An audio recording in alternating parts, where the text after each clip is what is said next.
Facebook. Let's see. All right. All right. Going live? Well, I should probably put our faces. Hmm. There we go. All right. Getting going? I think we're good on everything. Yeah. Good. All right. Just getting everything going, everyone. Thanks for joining us. Oh, geez, there it is. That always happens. All right. Well, welcome to live chat number 57. Yep. 57. We are Here. we're here. It's our live chat number 57. Still Trying getting to our think, coffee like, going. yeah, what new there is to say. This is a question and answer session. That's the format. And so we're here and available to you all for it's a kind of a one-way conversation, but you guys ask us questions and we answer it. Anything about 0 through 4 Motorsport, our products, services, our history, anything you'd like to know about the company. Any weird tech about cars Yeah, controversial automotive topics. or industry stuff. Yep. Anything you've ever wanted a straight answer on and don't feel like you've ever gotten. You want us to weigh into the most controversial topics of all. I think I probably don't have an opinion on like Chevy versus Ford. I really don't care. Mopar all the way. Yeah, but yeah, I don't know. I mean, certainly, I'm an Audi guy through and through, and I also love Volkswagens as well. But I started in Audi. So, anyways, anything about Naderite that you'd like to know? We're pretty much an open book, and we like to address everything head on. And we have kind of like a no BS policy here, so you're always going to get a straight answer from us. Didn't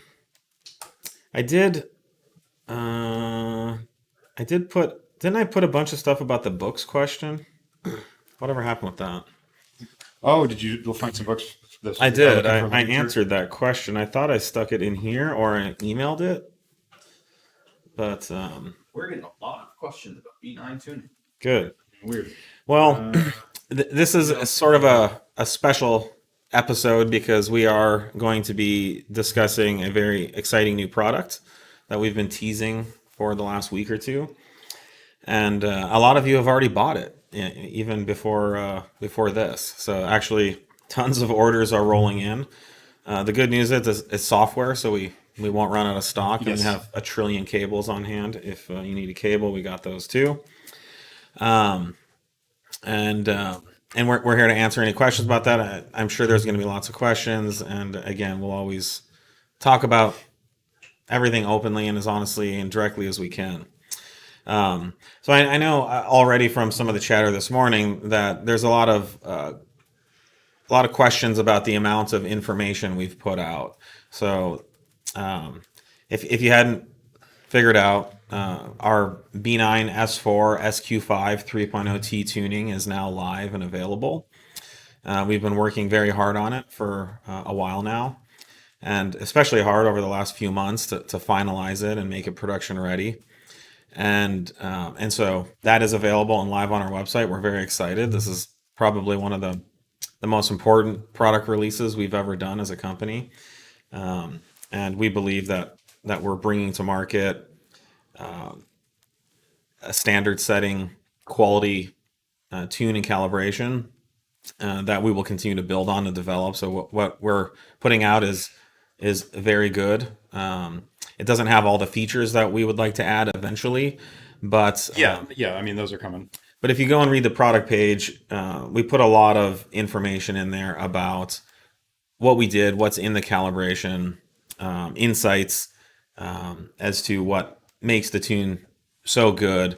And, kind of the underlying theme through all of it is that we did a factory OEM style and quality calibration where we didn't compromise or disable any safety features or functionality in the ECU or TCU system.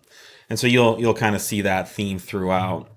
But I want to tell a quick story. When I was in high school, I was really into bodybuilding and working out. And and I read Arnold Schwarzenegger's Encyclopedia of Bodybuilding, which is like 4 inches thick, and it's actually a really interesting book to read. And if you're lifting or working out, it's filled with valuable information from Arnold Schwarzenegger himself.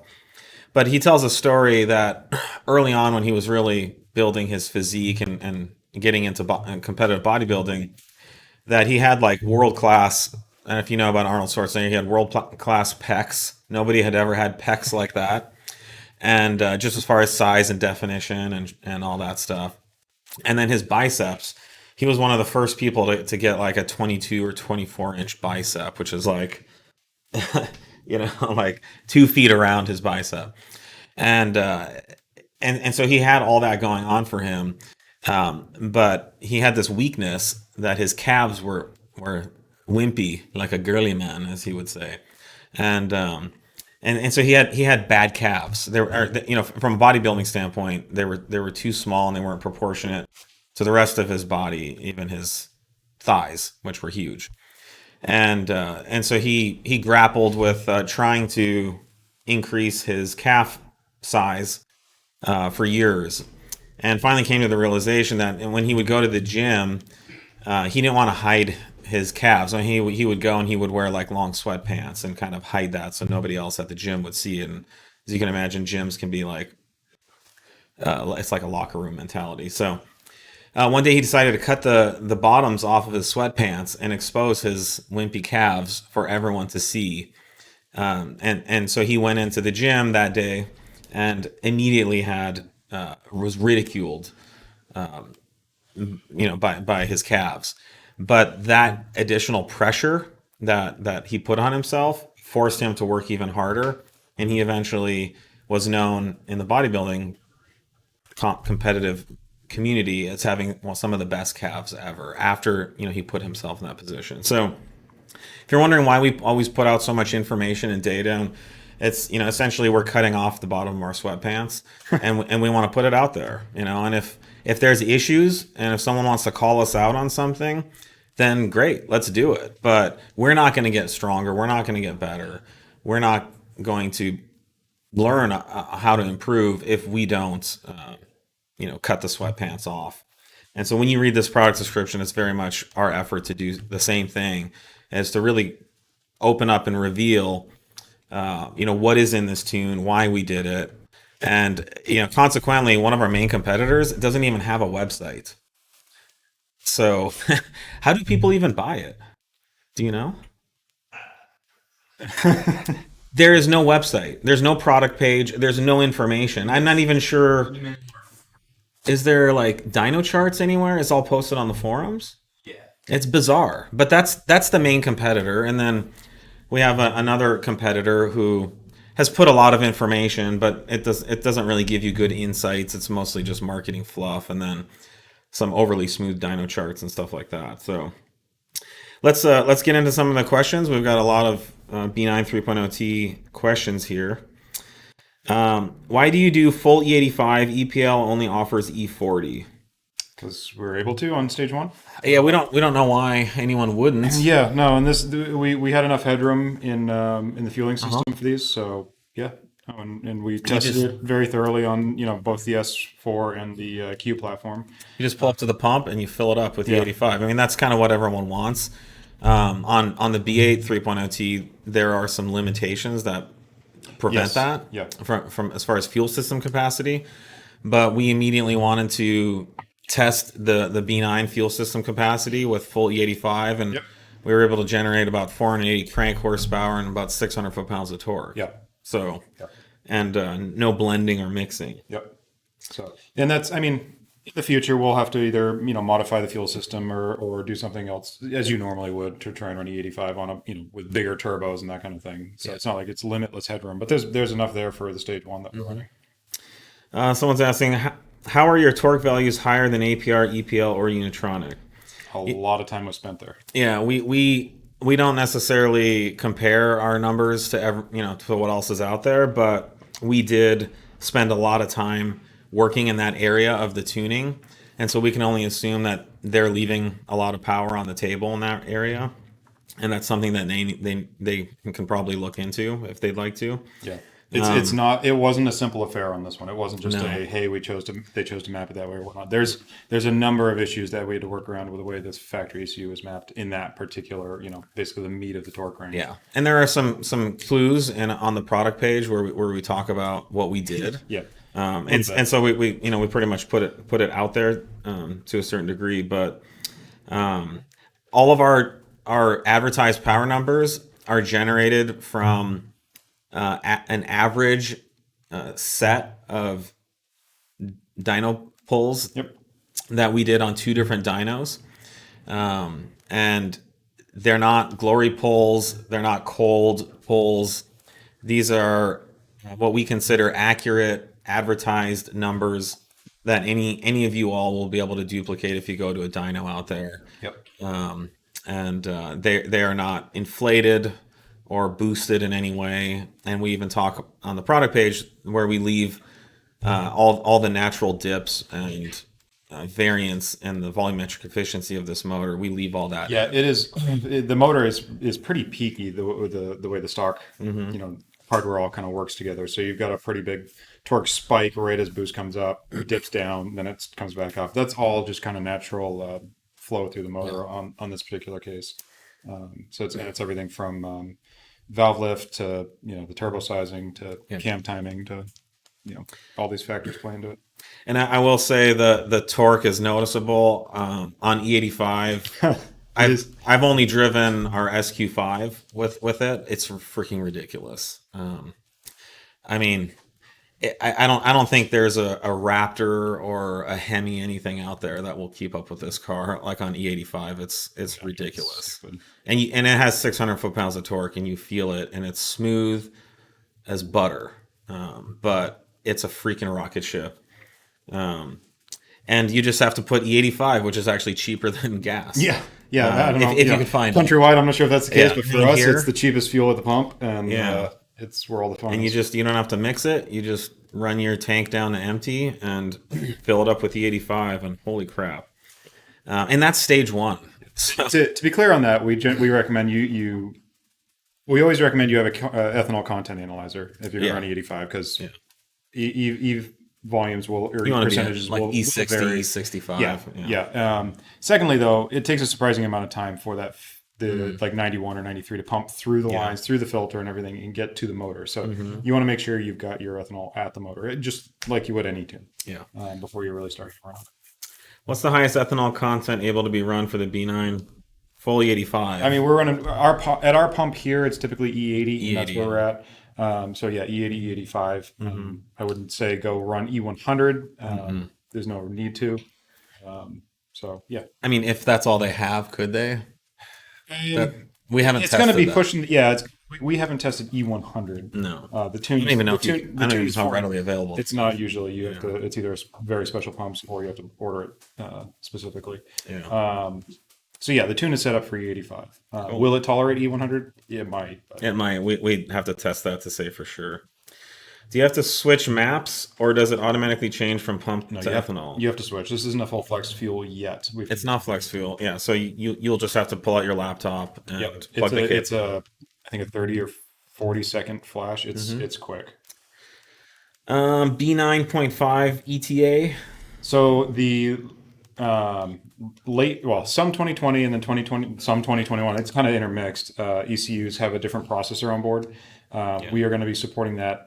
I think within a month or so is the current estimate. So they're coming right along. The calibrations and stuff aren't a problem. It's just some server side things we're wrapping up to get those flashed. We hope to have that real soon for everyone with the new cars. So hang tight. This is the first time Audi or VAG has really kind of just rolled the dice to pick what kind of processor and what kind of control units in the car.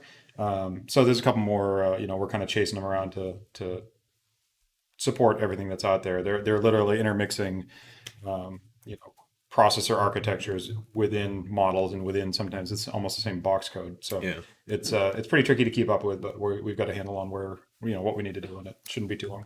How will your stage 2 hybrid file upgrades be priced? Do we need to buy the full tune again? Nope. So it'll be the same as what we've always done. So if you buy stage 1, which right now is $795, not including the cable, eventually it'll be $850. When we come out with stage 2, we don't have the pricing for that, but let's just say it's $100 more. Then you will only have to pay that $100. And when you pay that $100, we will make the stage 2 file accessible to you on the server. Full, like hybrid and stage 3 will be similar. So those will be priced higher, and then you'll just have to pay the difference. Right. So you will never have to pay for the same tune twice. And that's our commitment to, like, making it a it's how we always do our upgrade path. So once you're in our ecosystem, it's just stair steps from that point. So, do you want to talk about the TCU stuff then? And someone's asking about the need for the TCU. So we talked about this in the past few episodes, and it's on the product page if you read through the features and our explanations. But basically, the ECU and TCU work together in the car, and the TCU is monitoring the amount of torque that the engine's producing. And if at any point the TCU feels like too much torque is being produced for something that would affect the transmission, then the TCU will request a torque reduction from the ECU. Some of the other tuners, most from what we've seen, disable that connection between the ECU and TCU. So if there's a tuner out there that's offering a stage 1 flash that's an ECU flash only, it means they've cut that connection off between the TCU, and that the ECU is now full control over torque all the time. There's a couple of ways it can be done without a TCU flash. You can either under-report torque to the TCU, which the TCU just thinks it's happy and fine with the amount of torque being produced. However, you're actually making more torque, which usually results in shift quality issues, clutch slipping. Just your overall driving gets mushier, or it's not consistent. Explain why there are clutches. See if they just set clutches. Well, it's any transmission, clutches, torque, any of the torque management that the transmission's trying to do, where it's got various pressures and valving and whatnot that are supplying the clutches pressures to connect and disconnect the drivetrain. Right, so there's still automatically controlled, hydraulically controlled clutches inside an automatic transmission. They're not the same exact kind that are in a DSG. They're definitely not the same as in a manual.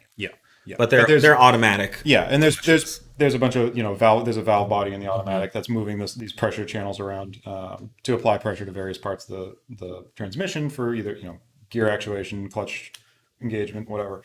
All that's based off of the amount of torque it's expecting from the ECU or from the engine. Can I address that real quick? So the engine is telling the ECU, the engine's making this much torque, and then the transmission TCU that I'm making this much torque, and then the transmission TCU says, oh, that's a lot of torque, let's increase the torque holding power. But when you fudge that, the transmission can no longer increase the torque holding power of those clutches.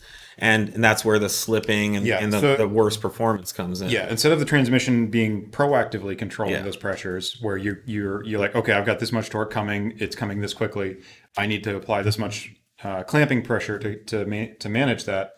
It's now reactive, where it applies what it thinks is the right amount of pressure, and then it sees the shafts are slipping, and it has to then catch up or try to catch up if it can. Right, and because it then has to stop the slip after the fact. Which is much more difficult than managing a locked interface. So because of all that, we keep the TCU. Now, we did not wait to release this till we had a full featured TCU tune.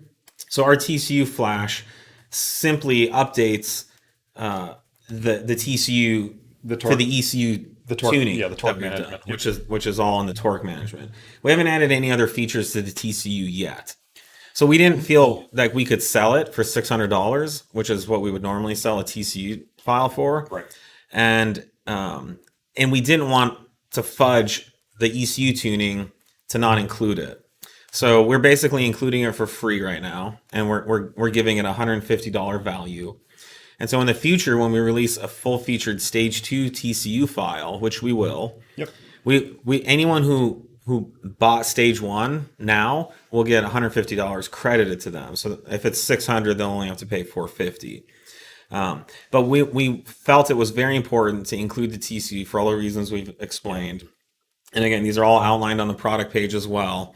And this is an area that we decided not to. We didn't want to compromise on the way didn't want to the compromise, the yeah. torque structures Yeah. are going back and forth. And this is stuff we've kind of, way back since we started doing DSG or any transmission tuning, it became very quickly apparent how important it was to maintain that symbiosis between the ECU and the TCU. And this is the same reason on our B8 stage 1, we do sell a B8 stage 1 that works without a TCU tune, but we have to reduce the torque greatly. The TCU will, the TCU will, because it's still in control. It's going to say, hey, I hit my 500 Newton meter. The TCU still does it. Will limit what the ECU can put out. But the B8's a little different because those were offered manual, and then there's some other cars that other driveline options in those. But yeah, in this case, we wanted to offer it to make sure everything's working correctly together. Yeah. Someone's asking about 92 octane. 92 is always a struggle. It's kind of its own thing in the Northwest. Yeah. Will almost always recommend you run the 91 file on that.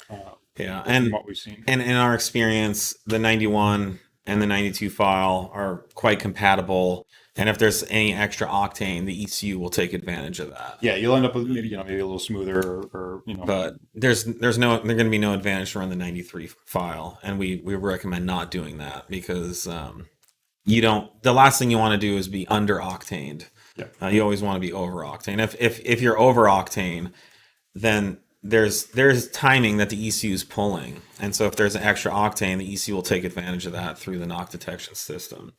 But definitely run 91. We may, we'll consider doing a 92 specific file in the future, but we've just found that the 91 file is pretty optimal already. Yeah, and maybe you've got a really good 92 setup around you, but most of what we've seen, they're not that much better than 91 we have here. Any long-term issues running E85? Should I run a tank of pump gas now and again? I mean, I don't think swapping in a tank of 91 or 93 is going to, if there's an issue with the 85, it's going to be based on the amount of exposure over time. Most of these fuel systems that we've seen are E85 compatible. They don't have corrosive parts in the fuel system. So these cars are really new and this application is really new, but there's nothing that we would say needs to be considered to run E85. It's again, all the factory fuel system components are good quality, non-corrosive materials and have coatings and things like that. Hybrid turbo files, yes, we are working on those. We will have TTE 710 and Pure 750 options. We are working on those. We don't have a release date, but our goal is definitely to release them this year. We're heavily focused on B9.5 T right now, so we're moving and working on stage 2, and then for all the racing people out there, and then we will jump right into the stage 3 stuff. We don't anticipate the stage 2 will take a lot of time. No. It's just it's a incremental change from stage 1. From where we're at now, it's not a huge leap. So hopefully, by the summer or the fall, we will have those stage 3 products out. But I'll just say, if you can get into stage 1 right now and you have access to E85, that will hold your attention for a while. Yeah. You won't even need to watch TikToks at all. It's so freaking exciting. You won't even need that. No, it's seriously, it's balls to the wall fast. And again, the sedan's 400 or 500 pounds lighter than what we've been driving. We have a sedan. It's at another tuning facility that we have out east that has access to 93 octane and things like that. So, when will there be map switching for B9? Definitely something we're looking into and considering. It's tough because it's so easy to switch maps right now. It is. It's like I said, 30 to 40 seconds, and you're done. Yeah, it's really simple, and we can spend that engineering time on other cool features that you can already switch maps. You just have to plug in the cable on the laptop. So, no, I understand. So it's something we're looking into and we're considering. I think certainly we do what customers want, and if the feedback is unanimous, we will do it. We will spend the time to bring it to market. Do you guys have a sense of what level of horsepower and torque on this platform might require addressing internal component upgrades? We don't yet. Typically we use a rough guideline of 100 foot-pounds per rod. And so in that case, we're, as far as a safe range for these motors, we're right there with stage one.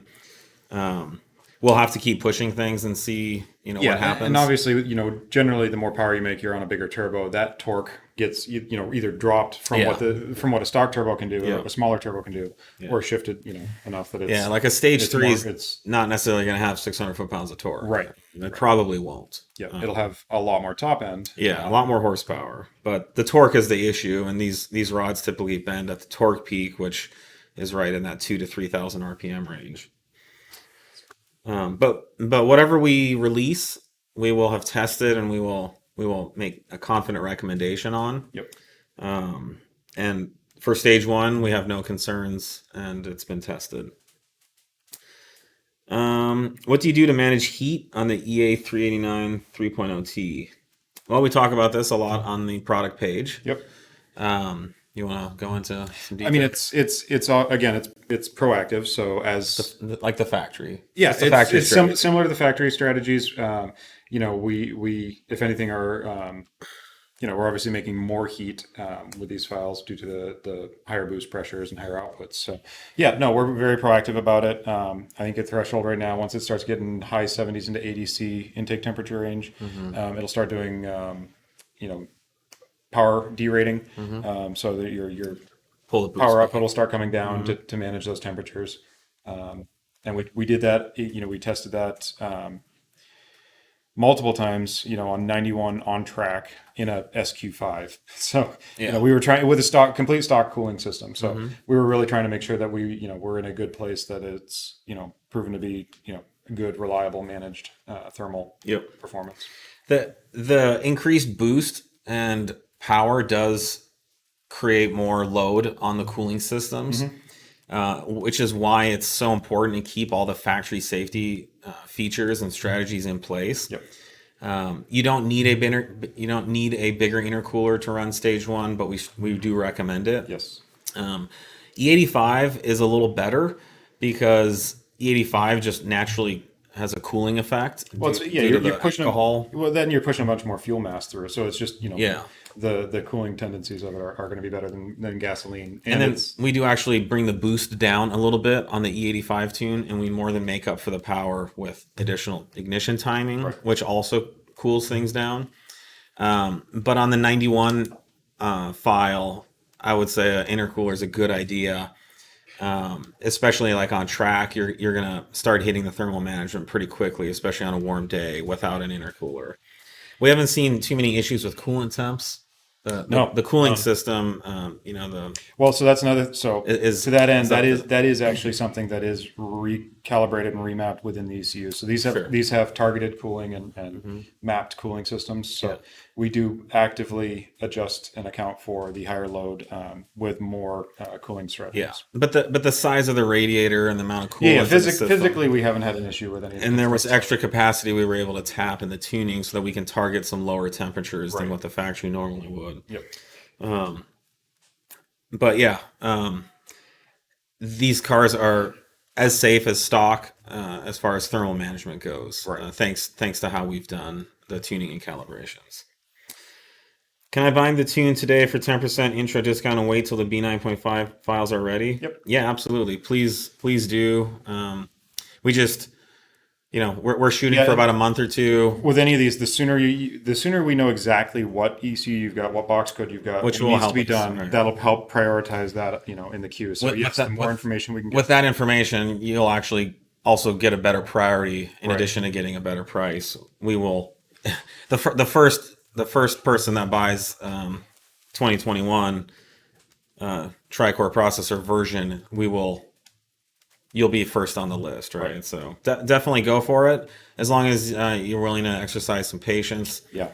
But we will work with you, and of course, we have a money back guarantee if you can cancel your order anytime too. And we also, for the calibration stuff, we will not, enforce that from date of purchase. That's going to be, once you get the thing installed. It doesn't.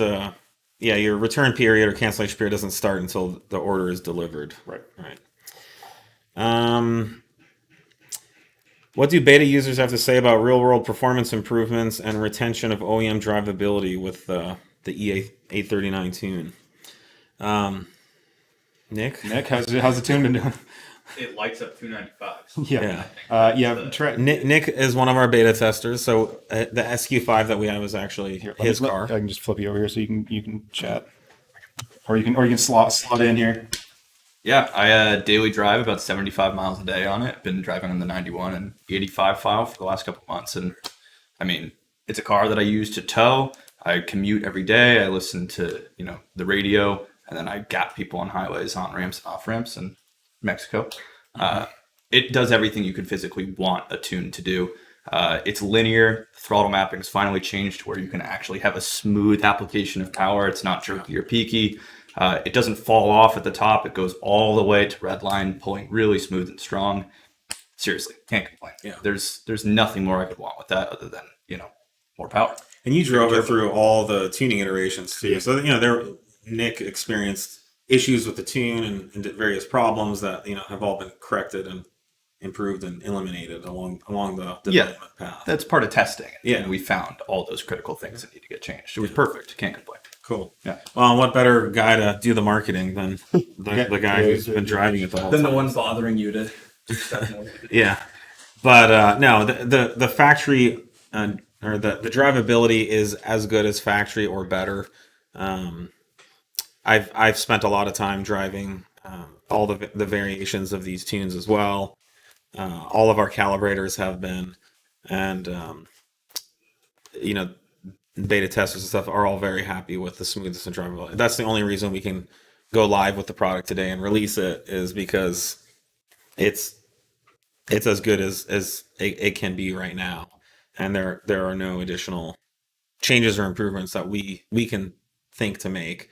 Of course, until someone finds an issue, then we will correct it. But based on the extensive testing and development that we've done, it's great. And I just now there's an updated final version that we will be delivering today, and so I went out and drove it on the E85 file On the test track. 30 minutes ago, and it's fucking bonkers, and it's smooth and incredibly fast, exhilarating. So yeah, I mean, it's actually a fast car, which is weird because it's just a huge SUV with big wide tires on it. It's got a lot of tire under it. On 295s. A couple of people are asking about fuel economy. It is, as good, or as with any tune, we're not doing anything that's going to impact fuel economy, other than your driving style. And if you're constantly under high load situations, it's going to be worse because you're making more power now. But light load, cruising, commuting won't be any different. No, it's if you're gonna running be the E85, same. it'll be impacted just because it's a different fuel, and you're going to use more fuel no matter what. I mean, if you're mashing on it and generating 600 foot-pounds of torque regularly, you're going to use You're going to use more fuel doing that. You're going to use almost twice as much fuel as stock. But during cruising and light load conditions, it's going to be unchanged. The ECU is going to be in a closed loop wideband sensor, very efficient.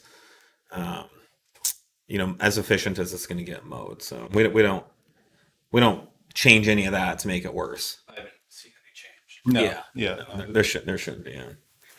When will Stage 2 TCU Tune be coming out? Like I said, it's the next thing we're working on. So in the next few months, we would say. Yeah, I mean, there isn't a huge. Yes, we're going to. It could be even sooner. But as far as like requiring it for shift points and whatnot, it's something that's actually not that critical right now on the stock turbo. So, but yeah, we're going to be working on it for sure. Next few months is likely. Very likely to have something that we're in. And it's a marginal change in the tuning. It's not like a full remap. It's certainly less than a stage 3. So, does the tune affect the exhaust valve operation? Is there a mode to have them always open versus opening at specific RPMs? I will try and go back and check that. It's something we've talked about doing. This is one that's a tough one to nail down. Some people want it closed at light load and low RPM. Some people want it open all the time. Whether they're in dynamic. I'm not under an impression that that made it to production. It was on the list, but I don't know if I'll have to confirm where that got finalized. Does your tune turn off the auto stop start? That's another one we did work with a bit. We actually have the option. It's not on this release yet, but we can set it up so that it will remember where you left it. Is it on the final one? Okay, yeah, that one went back and forth as well. I had to look in that. Okay. Do we have that on the features list? Okay. So yeah, you can set these ECUs up so they remember where you left it. So if you want it turned off, turn it off, and it should stay off for the next key cycle. Will stage 2 remove auto upshift and manual? That is on the list for stage 2 TCU tune. Yeah. For TCU. Yes. Yeah. And again, the current TCU file that we're including for basically free right now, I know it is free, is only augmenting the torque management between the ECU and the TCU. We didn't add any additional features yet. Right. But we will release a full featured TCU where that and lots of other things. The other thing we wanted to address is some of the other tuners are selling TCU tunes that increase the redline on a stage 1 tune, and we could have done that. We just saw no benefit. We could be selling that right now for $600.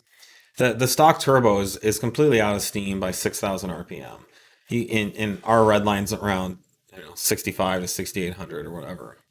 And so you can rev it up to that if you need to. For example, if you're on track and you're at the top of third and you just need to hit 6,600 RPM and then back off and turn. But there's no advantage to continue to rev past 6 from an acceleration standpoint. So, there will be an advantage to revving higher with stage 3 tunes, but on the stock turbo, we don't recommend anyone go out and buy a $600 TCU tune right now just for a higher red line. The stock transmission actually shifts really nice. So it's a good shifting it's quick. If anything, it's actually a crisper, better shift than factory. There was a bunch of time spent on kind of remodeling that torque. With the stage 1. With the stage 1, yeah. With our stage 1. With our stage 1 ECU. So yeah, a lot of time was spent getting that torque mapping very well modeled to what the engine's actually making. Yeah. Someone's asking, can you go into a bit more detail on some of the technical advancements that we've implemented in the EC tuning? Well, we've been doing that up till now. And this whole episode will be available to view as soon as it's over. Again,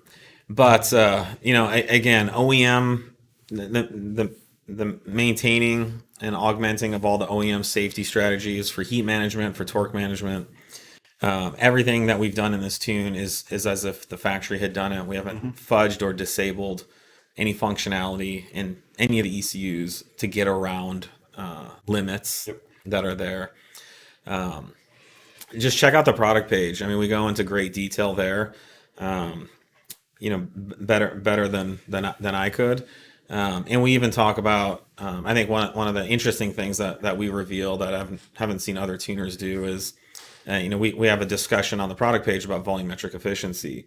And this motor does have a natural drop in volumetric efficiency from 2,500 RPM to 3,000. And it kind of, the VE drops at its lowest is at 3,000 RPM, and then it recovers again by 3,500. That's something that's just built into the inherent VE curve of the engine. And that means that at every RPM point, an engine can convert a certain amount of fuel and air into torque. And there's a percentage attributed to how efficient an engine is at doing that. And the 3.02 is actually really efficient at 2,500 RPM and very efficient at 35. And there's a dip. We don't know why. There's different resonances inside motors where air pulses, and those pulses either make flow through the combustion chamber better or worse. And so typically there's always a resonance somewhere that will either increase VE or reduce it. So that's likely something that's going on inside the motor. And so you'll see a dip in our dyno. All our dyno charts will have this dip at 3,000 RPM. And so what we've done is rewritten the torque management inside the ECU. So instead of just throwing more boost at 3,000 RPM to bring some of that torque back, we actually rewrote the torque request logic inside the ECU. And so the ECU automatically requests more torque where the VE dip is. And so we're able to make up some of that loss, but we can't make up all of it because the VE just is lower. But we can make up for some of it with additional boost. And so you'll see that in our curves, and that's supposed to be there. We've optimized it. If you see that missing in other tuners, it's very likely that they've smoothed that out or made their graph look a little nicer. Because I mean, who doesn't want a nice, smooth looking graph? So yeah, we go into more detail on the product page. Definitely check that out. And if you have any questions, shoot us an email to tuning@034motorsport. We'll be happy to answer any questions. Do you allow free revving and neutral to redline? I believe that's all been added. Yep. Yeah, that should be there. Will this tune make its way to the mild hybrid versions of 3.0T on the current gen A6, A7? It's possible. We have not honestly put that much time into those that exact configuration. We'll yet. have to look into that. We got to see. Yeah, but I don't have a solid answer for you right this second. Yeah. What makes your launch control different? So yes, we did augment the factory launch control functionality. Yep. The stock, these will typically it's not the launch controls depends what car you're coming from, but like from a DSG, normally that would be clutches are released, your engine's just sitting there at an RPM, kind of free revving. On the ZF8, it's basically a torque limit it's coming up to and trying to hold, and you're basically foot on the brake holding against that torque converter. And if it's not mapped correctly, the ECU will just make a bunch more torque, and you'll push through the brakes, or you'll be building a ton of heat in the converter. So we maintain the level of torque at the converter, and then we have an additional step where the ECU will actually build boost, kind of behind the scenes by augmenting the ignition strategy. And so you've got all this extra power ready. As soon as you come off the brake, then you get all that power back. Converter locks up, and you're up and going. So we've actually reduced the torque output launch so that it doesn't push into the transmission or into the brakes as hard. Yeah, but it's not a simple just torque reduction. It's a torque reduction with a boost component added to it, so you get all of the power, basically on tap, ready to go. I'll put it this way: SQ5, the launch is ridiculous. It's set to 3,000 RPM right now. Our goal will be to add our advanced launch control functionality to all these applications in the future. But even now, I think on the sedan it would be ridiculous, but we're seeing sub 4 seconds in the SQ5 on 0 to 60. I don't know what the quarter minute is, but it's got to be, Cool. Yeah, but it's still going to be pretty impressive for a SUV sedan. But yes, I'm not aware of anyone else who's done this with the launch control yet, and we have a lot more coming. So if you buy the Tune now, all those future updates will be free within the Tune stage that you're in. Is the B9 S4 faster than B8 S4 Stage 1 versus Stage 1? I think it makes a lot more torque. I think it's going to be. The problem with the advantage, there's advantages, disadvantages, but the supercharged engine just can't produce the torque at lower RPMs that the turbocharged engine can do, because the supercharger is not spinning fast enough to produce that much torque. Where the turbo hits full boost by 2,500 RPM, and all that is available at a very low RPM. Horsepower to horsepower is not necessarily that much difference, but I'm going to say the B9. All the numbers look like B9 would be the advantage. I haven't honestly lined them up, and I think we're going to see that. But we'll see more info coming soon. The B9 platform is going to be much more capable and faster than the B8s, but it's never going to crack necks like a B8 supercharged. No, that's I mean, you want to crack your neck too, like it's just still the B8 is like. It's my go-to as like a driver's, power band. Yeah. You've got tons of power. It's instant. It's on your foot. It's the best of normally aspirated and turbocharged all in one with the supercharger. So yeah, B8's a great option still. Are intercoolers required? We've been discussing that. Not required, recommended. Strongly recommended. And definitely in warm weather, you'll want it. And on like the 91 and 93 tunes, it's especially needed if you want to accelerate back to back over and over again. We offer the excellent Wagner intercoolers on our site. And you guys coming from like the B8 world are going to know what intake temps are going to do for you for performance. So the cooler you can keep things, the more fun you get to have. Crackles, cracky, poppy, bangy. They're there in the they're their OEM. They were retained. We are going to be probably going and we'll do more. Playing with those more, but it wasn't a huge priority to get this released. Mm-hmm. Yeah, we just retained what's stock. We didn't spend any time doing that yet because that's just a more for fun thing, and we will definitely we'll have plenty more time for shenanigans in the future. Will there be any non-carbon intakes for the B9 S4 S5? Likely. Currently, no, but we are. No, we are. Yeah, no, we're about to release the B9 P34. It should be in the next month or two. We have a lot of products in the queue. So yeah, I apologize. The brain. It's a fully juggling. It's a plastic and silicone intake for the B9 3.0 T. So that's coming soon. I must not be very far out. Well, filters, last piece. Okay, yeah. Always. In Canada, we have no E85. Is meth another good option?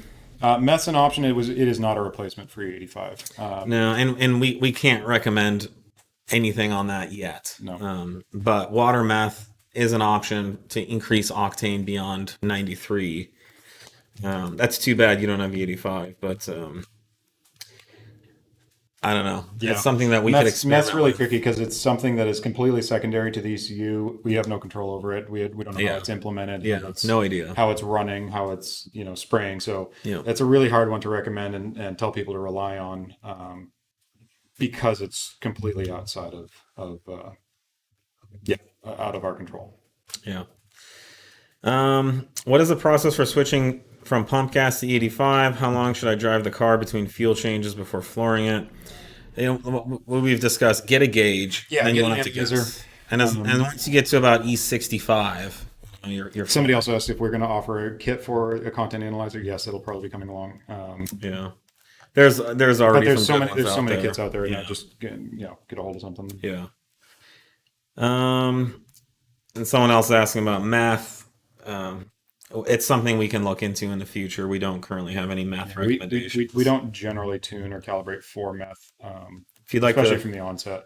if you'd like to experiment with that, you can. It's on you. We don't have a recommendation. Right now, we recommend getting a bigger intercooler, and that will do most of what you need.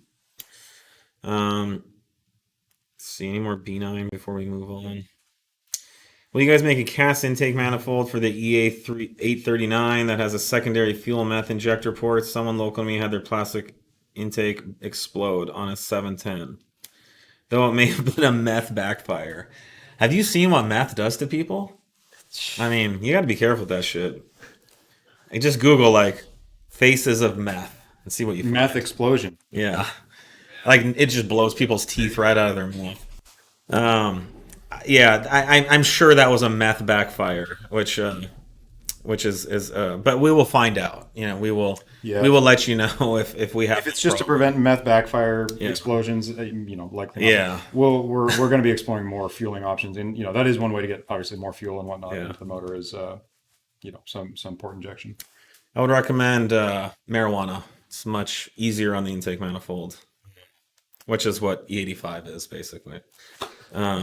It's like the marijuana of fuels. It's safe. I don't know that it's ever made anybody faster. It's not a side effect I've heard of. It's made the cars faster.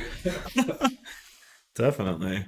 But yes, you can sleep well knowing that we test the hell out of this stuff. And if there's any issue with any part on the car, we love to upgrade stuff. So we're going to be trying to blow that thing up if it's blowable. Yeah, and this is, again, remember, this is stage one, a starting point where we've got a lot more development that's coming. Yeah. Is this tune available to tuning dealers? Absolutely. There's if you are a 034 Motorsport Dynamic Plus tuning dealer, you should already have received an email about this. Yep. It's all on the server, ready to sell. Pricing is all in the email. If you have any questions, email tuning at 034motorsport.com. Yeah. We're here to help. But yeah, Stefan, you can flash any cars immediately as of 9 a.m. or 8 a.m. this morning. It. All right, so that's B9 talk. Very exciting. 45 minutes up. 50. Please let us know how you guys like the tune. If you have any questions, we're here. Satisfaction guarantee as always, but we know you're gonna love it. Once you get this file in your car, it's gonna make driving your car so much more fun. Yeah, whole new beast. What shocks do you recommend for the B8.5 S4 with your springs? We recommend factory shocks. The factory stuff's honestly really good. They are really good. Nobody else makes sway bars for the R8. Javad, how would you say they have transformed the car? I mean, the R8 from when we got it and what it is now is a completely different car. Yeah. And to the extent of it's much more fun to drive, which is hard It's to believe yeah. because the stock R8 is a freaking probably the best, most fun to drive Audi ever. Mm-hmm. But the challenge for us was to improve on that. And so we've done that. Sway bars were a big part of it. Our springs were a part of it. We have a camber shim system that we've developed. That's a big part of it. The end links and various inserts, they completely transform the car. So we're really going to be focused on selling a Dynamic Plus suspension package for the R8. And this will fit all Gen 1 R8s, including V8 and V10. 1 and 1.5. Yeah. Well, 1 and 1.5. I mean, with the wheels, the tires, all the Dynamic Plus suspension mods, I cannot get the car loose on the street anymore. I'm going through some corners in Mexico, like well into the 100 to 150 mile an hour cornering speed, and the car's just planted and solid.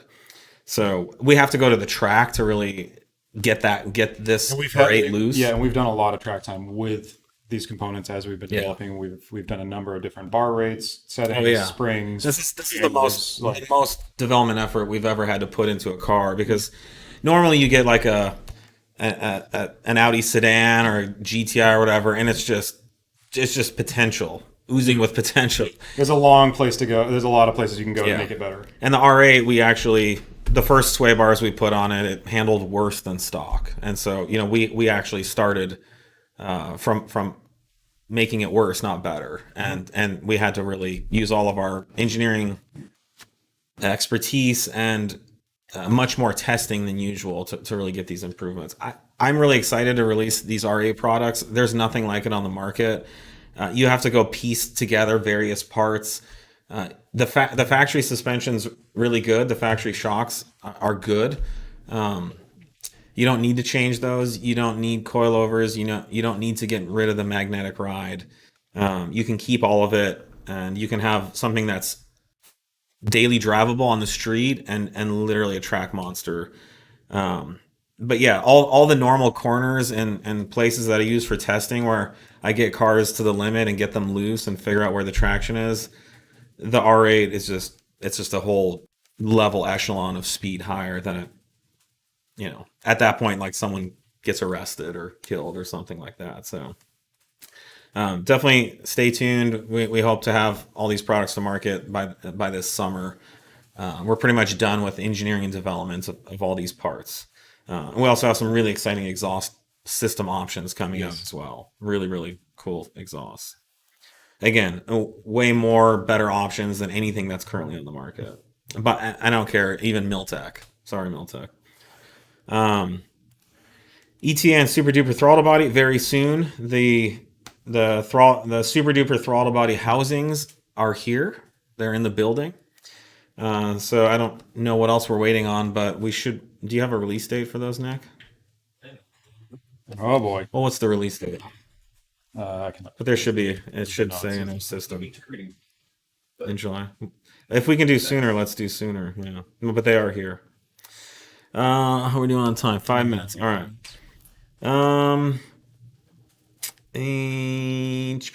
What platform do you think is more of a driver's car, the Mark 7 or the B8? I don't know. They're both good in their own way. They are completely different. Completely different cars. So I'm one of our dear employees, our wholesale sales guy, Brad. He's known as Slow 7R, I believe, in social media. So he has a Golf R that's completely 034 outfitted, and so we're renting the car from him to do some of this development that we want to do instead of going out and buying our own car. And so I've been in that. I drove it home last night, and man, that car's a freaking blast. It's like a GTI with all the grip, all the traction. So you can just bomb into a corner, get the car loose, get back on the throttle, and just power through it. Where in a GTI, you just be spinning the inside tire. And then B8s. I mean, if you want to run 11s on a daily driver, I don't know what kind of driving we're talking about here. Yeah, you get a call for that. The B8. And you want to have the vector diff, and you want to be able to whack the throttle and break necks. They're both awesome in their own way. Yeah, they're very different. Power delivery, driving, impression, feel. They're completely different animals. I'd also say they're both the frickin' steal of the century. Oh my god! I mean, potential on them. You could get either car for well below 30, maybe. Oh yeah, for below a low 20. mileage example. Yeah. And you can throw 5 to 10 grand of 034 product at it, and like that Golf R, that thing will keep up with any supercar. I mean, I was bombing around on it this morning, and it's like, it's got 400 plus horsepower, handles amazing, great grip, and you'd probably be out the door with that thing for 20-25 grand. And it's nice. It has Bluetooth, a nice stereo system, leather interior, really nice seats. Your grandma could drive the car, and then you could go 0 to 60 in 3 seconds with it, And that's a stage 2 car. Yeah, it's nothing. That's nothing crazy. It's a stock turbo and everything. So yeah, really, really, this is a good time to be in Volkswagen Audi tuning. I know a lot of people are freaked out about electrification and stuff like that. Don't worry about that. Take your 20-30 grand and go fucking have the time of your life with cars right now, because this is a good time to do it. Any plans for Ethanol Tunes on MQB Stage 285? Yes. So that's why we have this Golf R here. That's exactly why it came back. And that's why I'm driving it stock with our current stuff. And then we're going to go through all of our Stage 2 tuning and update with our latest tuning expertise, knowledge, and features and functionality. And then we're looking at E80X options. Yeah. Ethanol options. And then we're also going to be doing some equilibrium tuning turbo tunes as well. Yeah. So we're excited about that. And we did some polls, and everybody likes the EQT turbo. So done. It's your fault. Yeah, you guys wanted it. Are there more products coming up for B8 3.0 T? Looking forward to. And then it just kind of went away. So yeah, we do. We have more products coming. We're not done with B8 by any means. Not a lot more to say on that yet. Ethanol Tunes for MQB, yes. I think we're really wrapping up here. Yeah. Audi A6 C7.5 tuning release. Any progress on that? I don't have a date right now. We've been pushing to get this 3-liter stuff through. Someone's asking B8. Highest ethanol content that's safe to run on stock pump injectors. Depends what tune you're running. Generally, I would say E50 has been pretty proven with the stock for guys that have. Stock high pressure pump. Yeah, stock high pressure pump. Stock high pressure pump. We don't typically recommend ethanol. We recommend no ethanol. My apologies. I mean, you could maybe do E10 or something if you. No, yeah. I mean, E10's pretty normal, but I guess it's already E10, so you could add another 10%. Exactly. But E20, E30 is probably fine, but it's not something that we recommend. You really should get the high pressure and pump. all of our E40 files are expecting a high pressure pump there. Yes. So the mapping is different. You know, it's set up and mapped for that high pressure pump. All right, everybody. Well, hey, thank you for joining us, and Yeah. thank you for sharing this exciting moment with us. Oh yeah, this is what you'll be buying if you get the new tune. So this is our cable, our flashing dongle, and all the other accessories you get in this nice case.